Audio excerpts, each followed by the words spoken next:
sort of a wind down now before the race, or are you still training hard? No, I've definitely been on a wind down. So last week I finished with the last of like my road book and rally training. And since then I've just been kind of chilling, packing the bags, just going on walks with, my dog and my lady. And that's kind of it. Just hanging out and chilling and not putting myself in a position to get injured. I looked at your Instagram earlier. We are dog brothers. We've got the same puppy. No way, you have a red lab? Yeah, Fox Red That's Labrador. awesome. Yeah, he's cute as a button. He's like 4 months old. Yeah, mine's 6 months now. Yeah, looking at yours, it was like, well, I think the photograph was September. It's like, that's Ralph. Yeah, that's awesome, Ralph. Yeah, my dog's name is Gus. Gus, fantastic. Yeah, awesome. That's awesome. So, how long have we got you for? Have you got you okay for an hour? Does that work for you? Yeah, I have to jump on another call at 10, but I mean, great. 50 minutes. That's perfect. Sweet. No, really grateful for you to join us in run up to Christmas and more importantly, the run up to the Dakar Rally. Yeah. So, should we just jump into it? You okay with that? Yeah, I'm ready to go. Are you frozen, Llel, or are you just keeping really still? No, I was. You guys talk about dogs. Just me and my no dog situation over here. I was chilling. Labrador, that's what you want. Oh, fantastic. So, Skyler, tell us a little bit about where you are in St. George and the very bottom left-hand corner of Utah, because I guess that's had a fairly strong influence on the type of riding you do, I guess.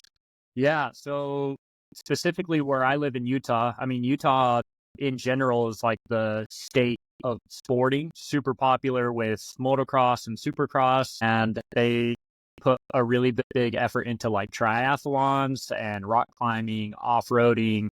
It's basically the sporting central, I guess, outdoor sporting central of the U.S., in my opinion. Now in St. George, like the St. George city is putting a bunch of effort into building mountain bike trails, downhill trails, and bicycle parks, dirt jump parks, and skate parks and everything. And it's just going huge. All the high schools around here have like 150 kids on their mountain bike teams. It's it's getting super popular. And I think 2 years ago now, the city of St. George gave me a proclamation that made November 4th Skyler Howes Day, which I thought was really cool. So I won the Morocco rally and I came home and my mom sent me a text, was like, hey, are you going to be busy on Monday?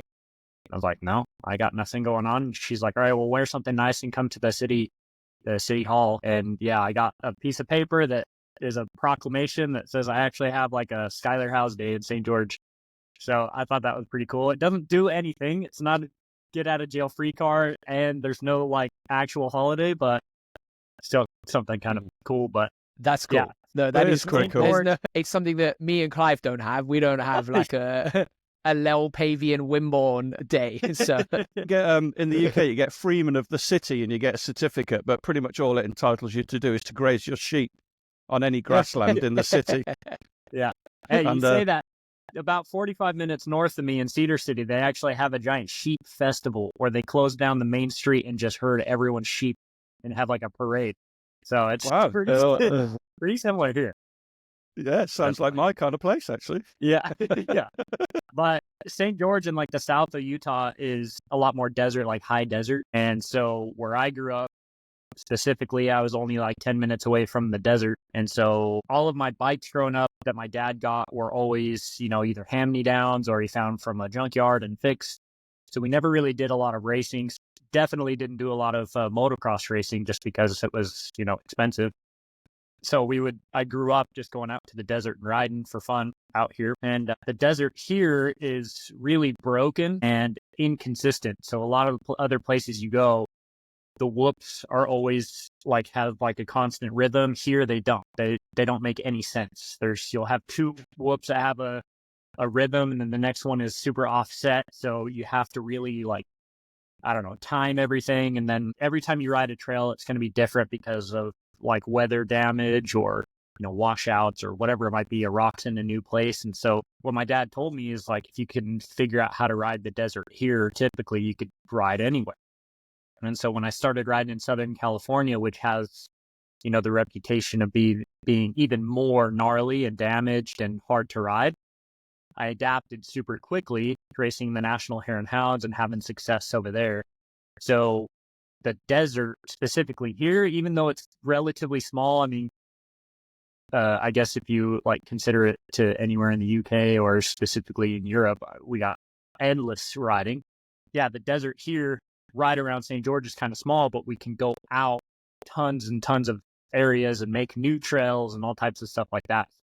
When I started racing rallies and going to Saudi, the desert over there and the terrain is super similar to here in St. George. I don't know. I adapted super quickly to Morocco and the Middle East, and yeah, it worked out pretty good.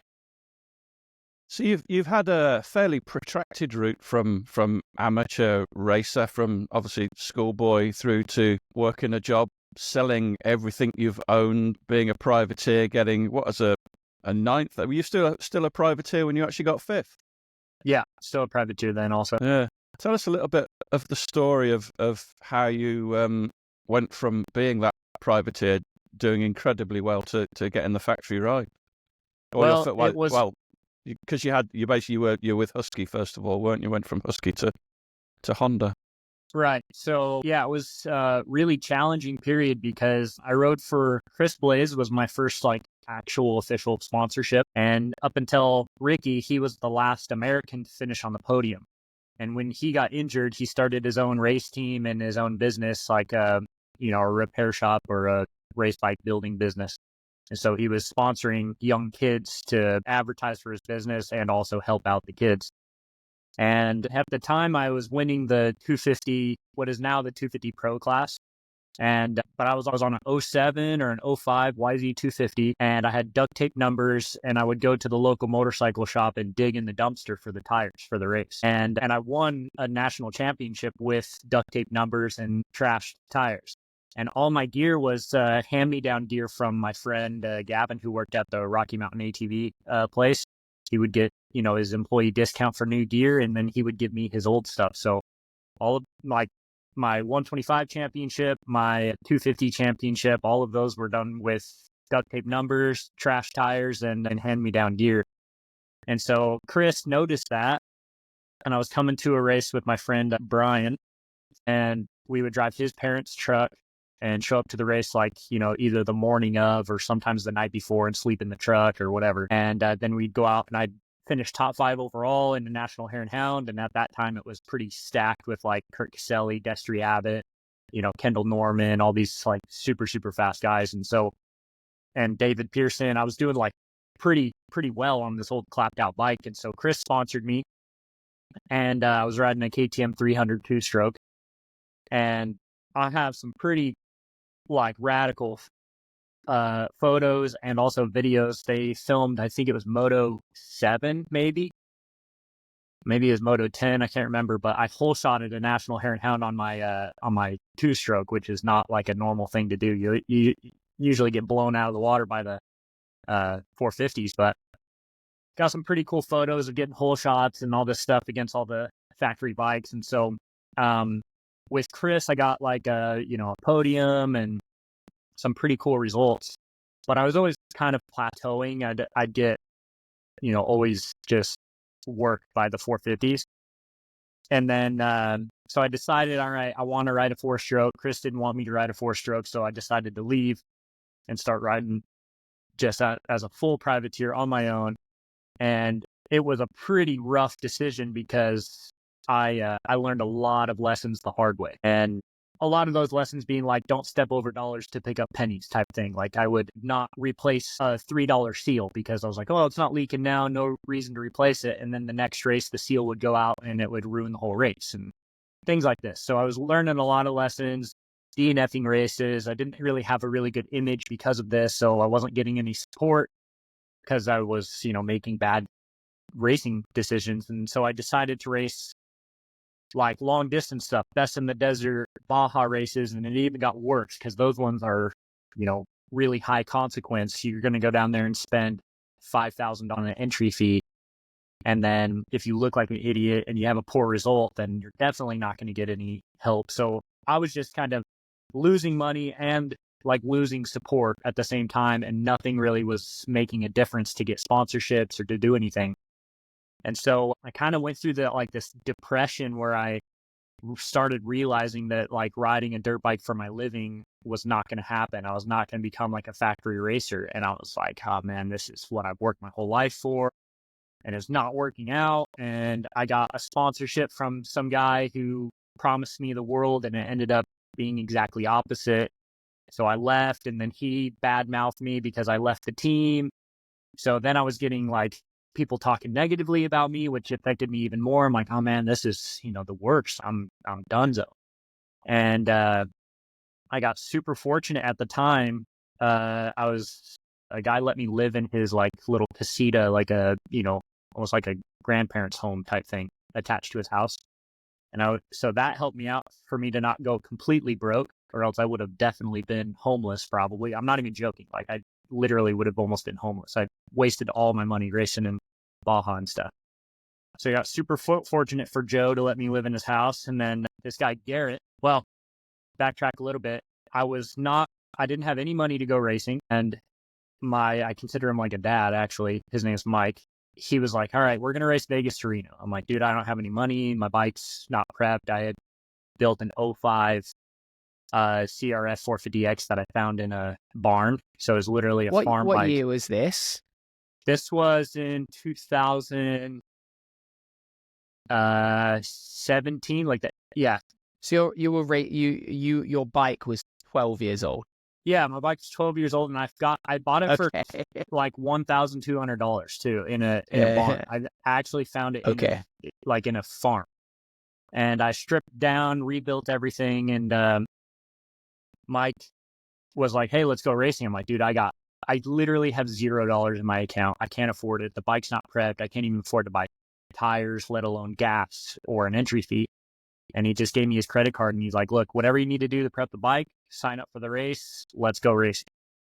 And so that got me out of the house, kind of pulled me out of this depression. And at that race, I was running third overall behind Ricky Brabeck on the factory Honda rally bike. And then Jacob Augerbright was factory Husqvarna at the time. And then me on this 12-year-old motorcycle that I found in a farm. 15 miles from the finish, I broke the chain guide off, and it stranded me there. I didn't have the tools to figure it all out. So I stayed there on the side of the trail for 3.5 hours. And the first person to stop with the tools that I needed was this guy, Garrett Boucher. And I knew about him. He had been racing some rallies down in Mexico, and he's racing a lot of the, long distance stuff in US. And he stopped, gave me the tools, chatted for a little bit. Obviously he was 3.5 hours down, so he wasn't worried about the time. And he said, hey, after the race, let's have a chat. I'd like for you to race with my Baja team. I'm like, hey, man, I just got burned. I'm not really interested in being in a partnership. Like, I think this is kind of the end of the road for me. I don't have any money. Like, I'm going to rely on you for everything. And he's like, yep, no problem. He's like, if it doesn't work out, it's just a one and done thing. And then we go our separate ways. There's nothing. We ended up working really, really well together. And so after that race, I was like, hey, I want to try rallies. So he got me another 450X, but this one was newer. We put a rally tower on it, and I went to the Sonora Rally without having any navigation experience, and I won it. And that gave me the free entry fee to the Dakar Rally. And Garrett has a successful business. He's like, all right, come down and work for me. So I did some demo in an office building, just ripped the whole office building out. And my work there essentially helped him out to pay for our Dakar. And then the rest is history. Then I, got a 9th place, 5th place, and landed me a spot in the factory team. So it's a crazy story, because I went from a spot to I was depressed and ready to stop racing. And I had worked for 6 years and got nowhere. In fact, I went backwards on trying to get factory ride and support. And within the span of a year, it went from, just because there was a couple people behind me that believed in me and put me in the right position, it was like, bam, bam, bam. Oh, now you get to live your dream. So it was like the craziest thing of that whole saying of it's always darkest before the dawn. Well, It literally worked out that way, but you never know when the darkest point is. I was like, dude, it's pretty dark down here. Like, when's the dawn coming? And it actually worked out that way. The good news, that would make a hell of a Hollywood film, right? Yeah, they're gonna have to find a more handsome actor, I think. No way, the mustache has to stay. So we just need a happy ending, right? We Yeah, I need the guess so, win. right? And the great news is, I'm sure you've noticed this as well, Skyler. 21, you were fifth. 22, DNF. 23, 2 places higher, third. 24, DNF. 25, 2 places higher. You're going to win it this year. And there's And make it happen. that's why you're not in finance. Yeah, exactly. Yeah. Your Sure. predictive analysis relies too much on. I spent 10 years working in the city of London. It's going to happen. So if we go back to that, that point where you kind of were like, I'm going to quit, I'm done. Had you made peace with it? Were you like, I've achieved everything I can achieve? Or was it one of those things where you're like, I don't know how to do this anymore, but I'm just do you get the kind of point I'm making? Like sometimes you reach a point where you're like, no, I'm okay with this now. I'm over it. Like if I get something, it'll be fun and I'll continue. Or was it like you still had a huge burning desire of like unfinished business? Yeah, I was not ready to be done. In fact, I was so convinced that I could do more and could do better, because a lot of the people that were beating me were just people that had, been coached or had, they come from a little bit more wealthy family or whatever it might be that they could afford to keep pushing them through. And I was just, my family did everything they could to support me, but, I didn't come from a bunch of money. And so when I turned 16, my dad's like, hey, if you want to race, it's on you. You got to work for it. So I was working like 14 hours a day to pay for it. I mean, looking back, I was working for pennies. I wasn't working, I was just spending a lot of time to not actually make any money. And so in my mind, I was working my ass off and not really going anywhere. It's like treading water. You're really working, but you're actually not going anywhere. And so in my opinion, I was like, no, I can do better. All these, like, for instance, that my Vegas Torino, when I got the DNF and just, down in Baja and some other things, I'm like, dude, I'm really working hard and it's just not working out. I need a break, or I need at least a little bit of sponsorship so I can afford, so I'm not just drowning over here trying to support my own effort. And yeah, so I was pretty depressed, honestly. Like one of them was, a couple of guys bad mouthing me behind. And that was like, I've worked really hard on making sure people know that I'm a nice person and I mean well and everything. And then I have people that are bad mouthing me. So it's like really hard on that. And then the other side of things, like, yeah, that this might be the end when you have more to accomplish, is like, man, it was a big bummer. I was pretty depressed. And so, yeah, it was tough. It was tough because if it wasn't for Mike, pulling me out and saying, no, we're going racing no matter what, I wouldn't have met Garrett, and Garrett, wouldn't have put me into rally, and then I wouldn't have won the, it's such a crazy timeline of being so convinced that this is the end to all of a sudden, like, no, now you get to go to the Dakar. And then it's a pretty beautiful story, man. Like I think it's one of those things you're going to look back when you're like 60 and just be like, that was a wild ride. Like what a wild 10 years. Yeah, for sure. Hey, 60's not that old. Yeah, but just imagine if that chain hadn't broken. It's one of those. Yeah, exactly.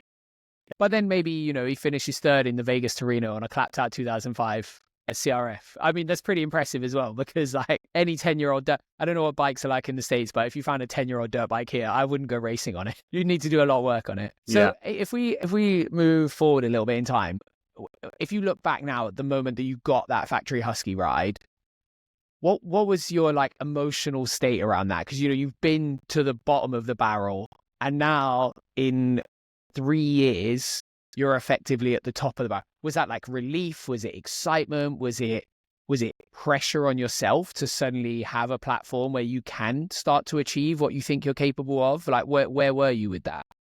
So to back up a little bit, when I finished fifth, so Garrett had been supporting me and like essentially paying for the Dakars. I would go down and work for him, but he was paying the bills. And the year before he had an injury and it was serious enough that he was like, all right, I'm going to be done racing. I'm not going to support the team anymore. We're not going to Dakar anymore. Like, that's it. I'm done. And so I had just finished ninth. I broke the bike in half. I had like overridden the equipment it was a completely stock bike with stock suspension. I didn't even change a clicker on the suspension. And so I was like, and I finished ninth.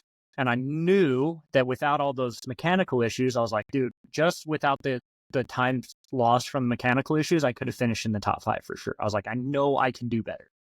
But without Garrett's support, there's no way I can afford to go back. I can't spend $100,000 to go, and like, I don't even have $5,000, like, let alone 100.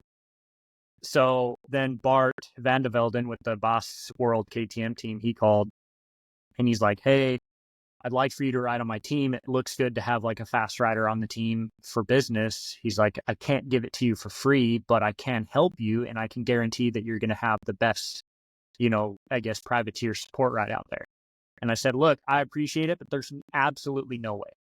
Like, if I worked my absolute ass off, there's no way I can come up with $100,000. And he's like, well, let me see what I can do on the Europe side. And then he's like, you just try your best. And I told him, I was like, legitimately, when it comes December to pay my bill, I might have to move to Holland and work for you, because there's no way. And so that's when it, you brought up, I sold everything. That's when all that happened. So I got t-shirts. I started selling t-shirts, doing riding schools.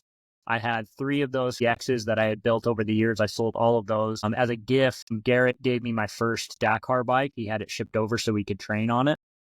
And he gave me that, and I sold that. I was like, well, that's going to be the biggest chunk of change out of all this. So I sold that. I still was like super short. Bart did his best. He got sponsors out of Europe and Holland to like give me a free bike rental. So that covered like $12,000. Just a handful of these things. But, where it made the biggest difference is I had these small companies that were like giving me $1,000 here, whatever. And so I put all their names, since I couldn't put, 100 like logos on the bike. If they gave me like $300, I would put their name on my bike, just their first and last name. And so that was a small way of like, hey, thanks. I don't want to just take your guys' money. I want to make sure that you're getting t-shirts and whatever I can in return. And then, you can see your name on the bike that you supported me. So it came down to it. Like, I was like, still short like a bunch of money. And then the Rebellion timepieces, they stepped up and covered the rest of it and made it possible for me to go race. So it's like literally at the moment's notice, I was to a point where like, hey, I can't afford it, to, all right, we're going racing type of thing. Like in December, right before the Dakar, it was anyways. So then I was able to do it. I finished 5th. And I'm like, that's it. I cannot do this again. I don't have anything left to sell, and there's no way I could raise all that money without selling stuff. And in America, it's super difficult to find, high paying sponsors. At most I could get like $5,000, $10,000, but that's still $90,000 away from what you need.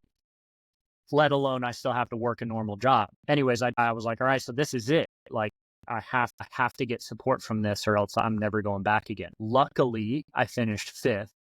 So I was like, all right, this is the highest place a privateer has finished in recent years or ever. You know what I mean? So I'm like, if anything's going to happen, it didn't happen when I finished 9th.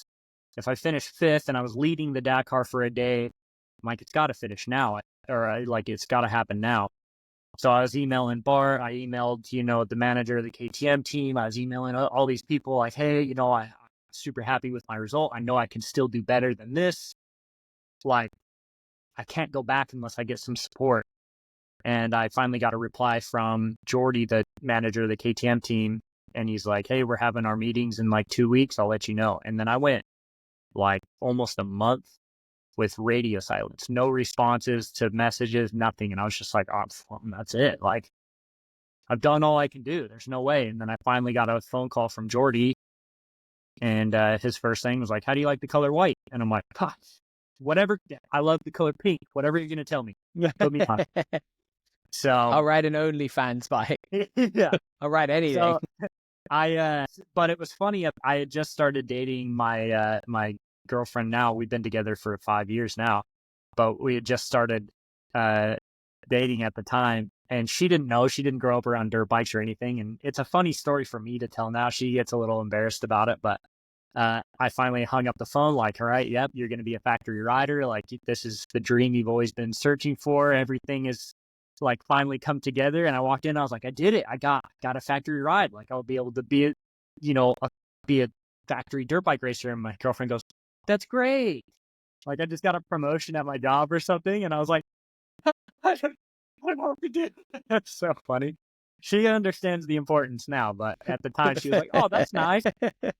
Good job, honey. Yeah. Well done. Yeah. Done. Well Yeah. done. But yeah, at the time I didn't really think about, I don't know. It's one of those things, just you don't know how to act. You don't know how to think. It doesn't really weigh in on you yet or anything. And then moving forward from there, it just felt how I've always wanted it to feel. Like I had the equipment. I didn't have to stress and go buy parts. The equipment was available. And then, I wasn't so stressed. I could pay a trainer and I could eat good food. I wasn't just eating, ramen soup and cans of tuna fish and stuff. Like I could actually afford to eat food. And, I was still renting a room at a friend's house, but, I actually could have quality of life and not have to work 14 hours a day to just go racing. So yeah, for me, it was like, this feels normal. Like this feels how it should be. I'm not like treading water anymore. I'm actually, able to keep my head above the water, which was, a good feeling. Did that add some enjoyment to that process as well? Like not waking up stressed about your money or how you're going to get to a race? Were you able to enjoy riding your bike and enjoy going training? Because like, I think for a lot of people, you end up it depends on where you start, but you see a lot of people end up they hate training or they hate, the grind gets to them after a while. But for you, it was almost like day one of the grind was like a whole new chapter in your life. Yeah, the challenge for me was to change one hard work for the other. It wasn't just like the grass is greener now and life is good. You still have work to do and it's still stressful. Now you have an obligation, you're contracted to win races and now you are contracted to be the best possible version of yourself as far as a racer goes. You need to be in shape, you need to be healthy, all these things. And so instead of going to work for, whatever, 10, 14 hours a day, it's now from when you open your eyes to when you close your eyes, you have to have a training program, be the best version of yourself and all that. And obviously I'm not making enough money still to afford a personal mechanic. So I still have to make sure I have to have a schedule. You wake up, you train, you eat well, you work on your bikes, you ride your bikes, you have to buy your pedal bikes and all of these things. So there's, like I said, it just changed one hard work for the next. So it wasn't necessarily that the stress just went away. It was just, this is the stress that I wanted to have. It wasn't the stress of being like, oh, am I even going to make it to the race? Now it was like, okay, now I have to perform at the race, Well, we had quite a common theme. We spoke to Ross Branch last week as well. And he kind of said quite a similar thing, came through a similar journey to you. And like when I went, that was the same thing. I barely even rode the year that I raced Dakar because there's so much work to get there. The first day I properly rode my bike was the first day of the race, and I rode the stage and was like, this thing handles like shit. Like, we've got to fix this. I can't even make it turn.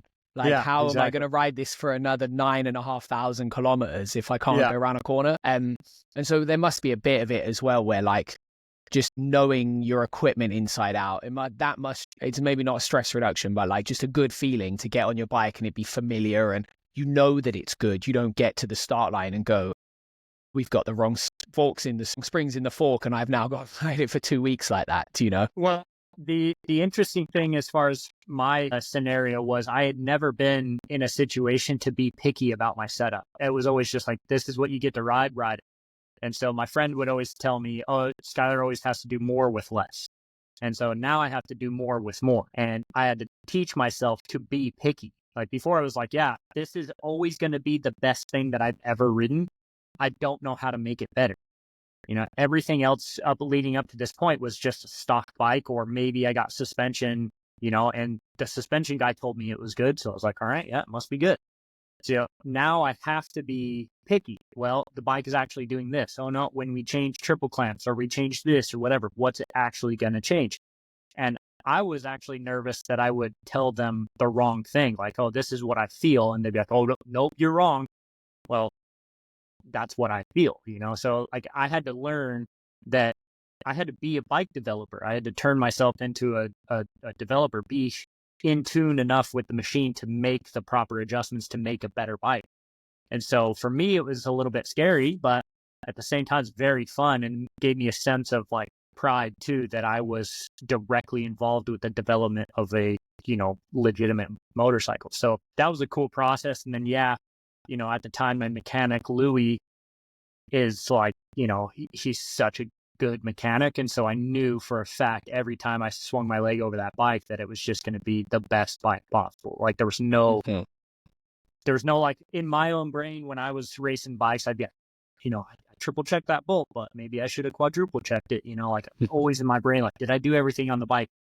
But riding, with Louis was like, oh yeah, no, everything's done. I'm ready to race, Well, there's obviously, like in the KTM setup, there's a lot of like the team managers and the mechanics, everyone's super experienced, some really, really high level riders in there. Were they helpful with you learning that process of learning to develop a bike, or they kind of just let you get on with it?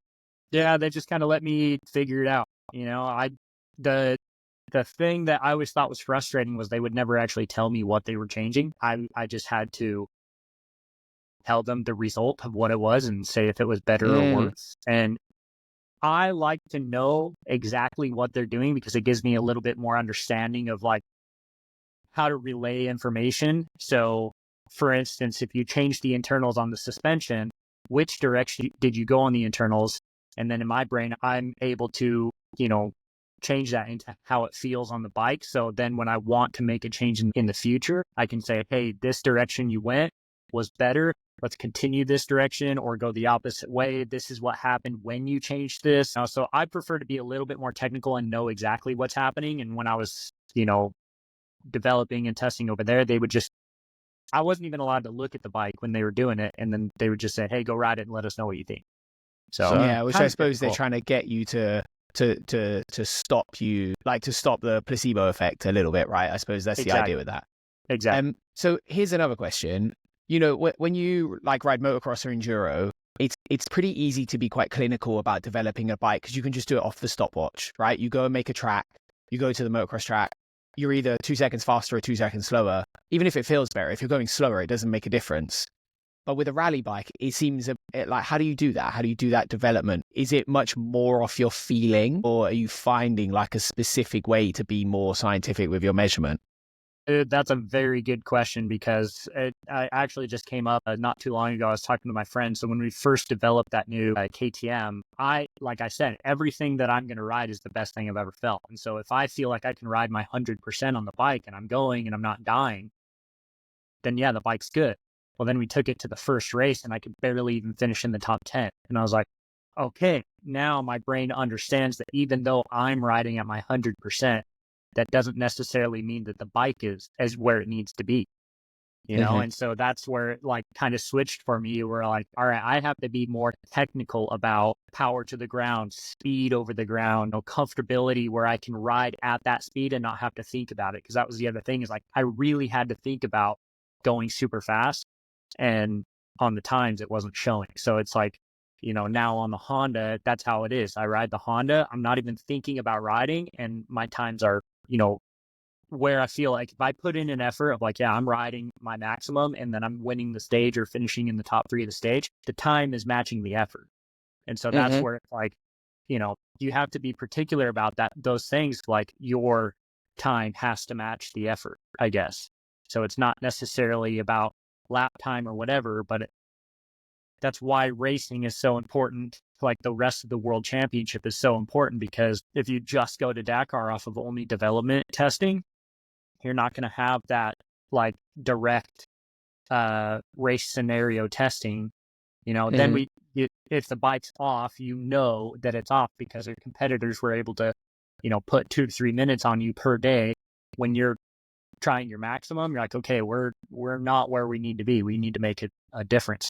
Yeah, that's the, I guess, give and take. It's hard to actually know unless you've been in the business for a long time. But for me, it was difficult to know because I was riding my best and yep, bike feels fine. And it turns out it wasn't. To be honest, I'm a bit like that. I can ride anything and go at my usual pace. We're very similar. So how have you? Yeah. How's your preparation been this year? I know in previous years you've had some pretty bad luck breaking your neck.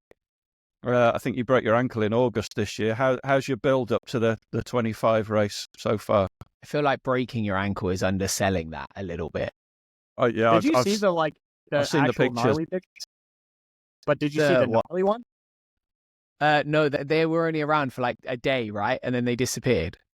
Or Well, was that? well, I didn't. I posted like I posted the photos on Instagram that wouldn't get me banned.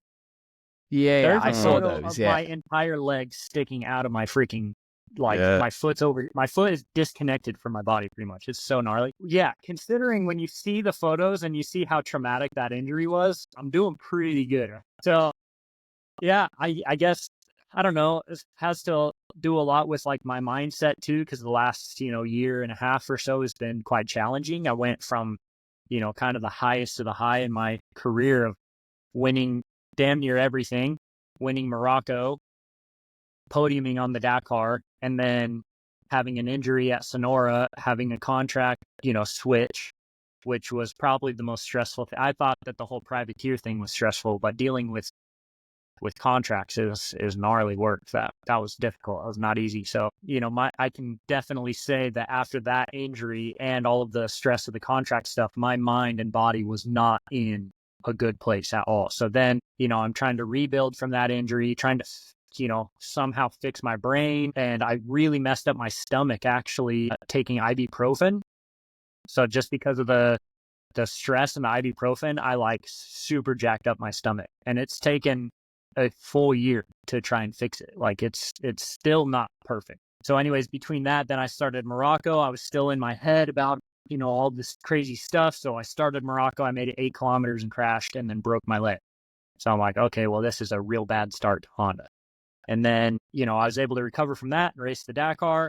And then stage 5 of the Dakar had a mechanical problem. So I'm like, all right, well, my body is not right. So I started out the Dakar really not in a strong position. So my head and my body is still not right. I need to get figured out. So right after that, I got all my blood work done and just, started going in depth on my body.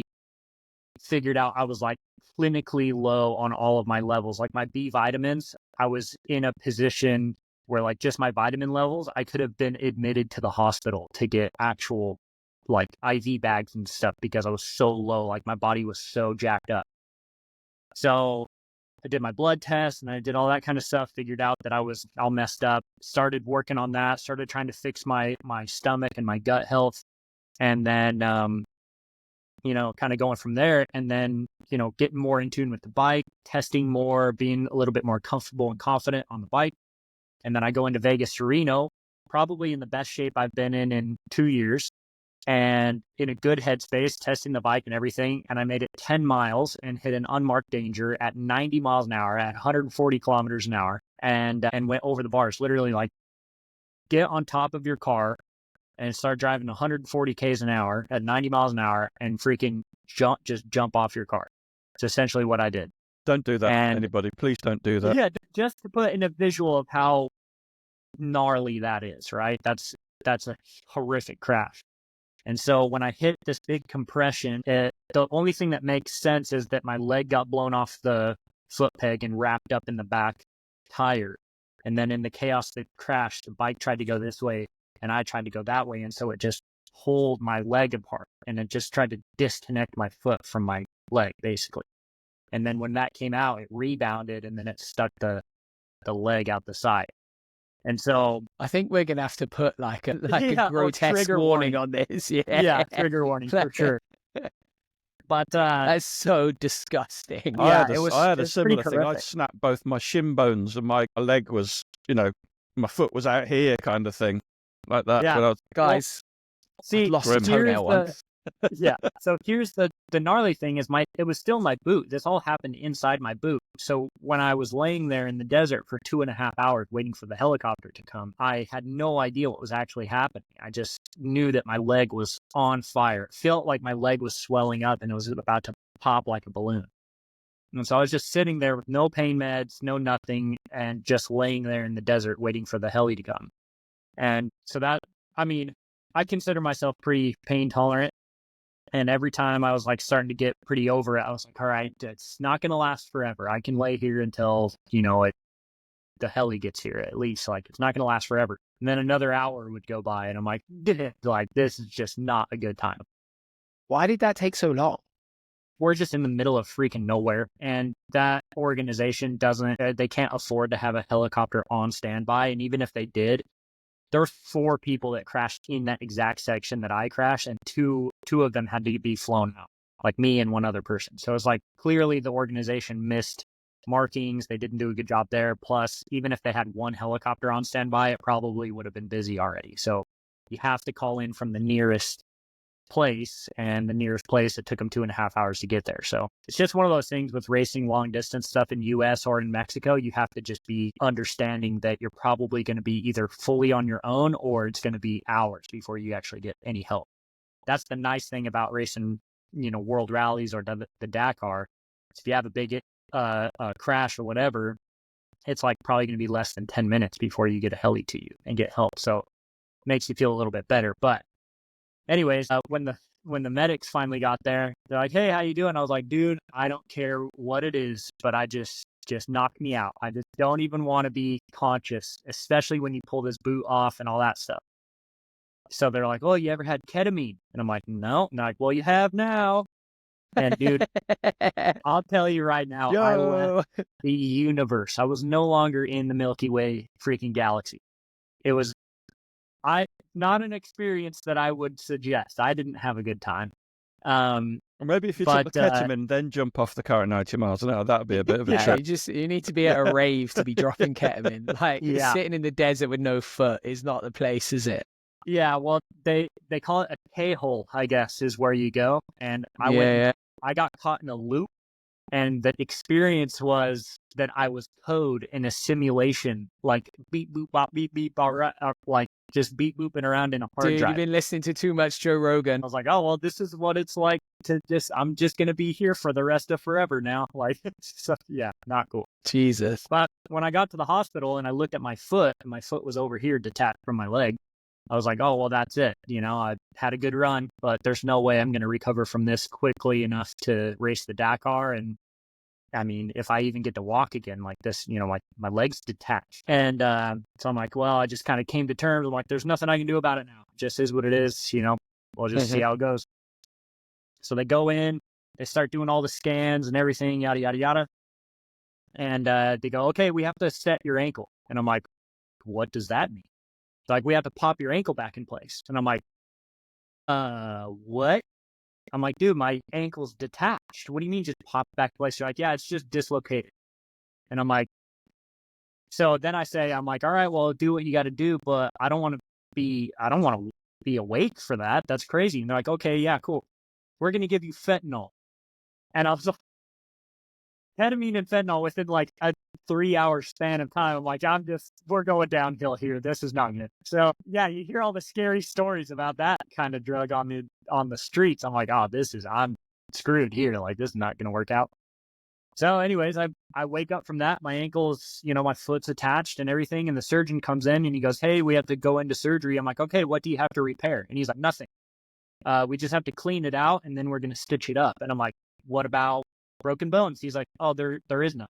And I'm like, what about torn ligaments? What about torn tendons? And he's like, there's a couple ligaments that are detached, but we can just reattach those easy, no problem. He's like, the biggest thing, we just don't want infection. We'll just clean that out, sew you up, and you'll be good to go. Probably start walking in about 2 weeks. And I'm like, what? Because I remember I was following you on Instagram, and I remember you were on a bicycle like 2 weeks after your surgery, and I was like, that is like, there's something different about people like you who can have an injury like that and just be like, because most of the time you watch this stuff with motorsports, like MotoGP or something, they snap a collarbone, 48 hours later they're on the start line, and everyone I know that's broken a collarbone and just gone and had it like operated on normally, that's them for like 6 weeks. Like, they're in agony, and you don't have the drugs, the surgery's not good, whatever it is, you're not tough enough. And then I saw that on Instagram and I was like, you people are fucking mad. Like, genuinely, I couldn't get my head around how you could have ankle surgery and then be like sitting on a bicycle.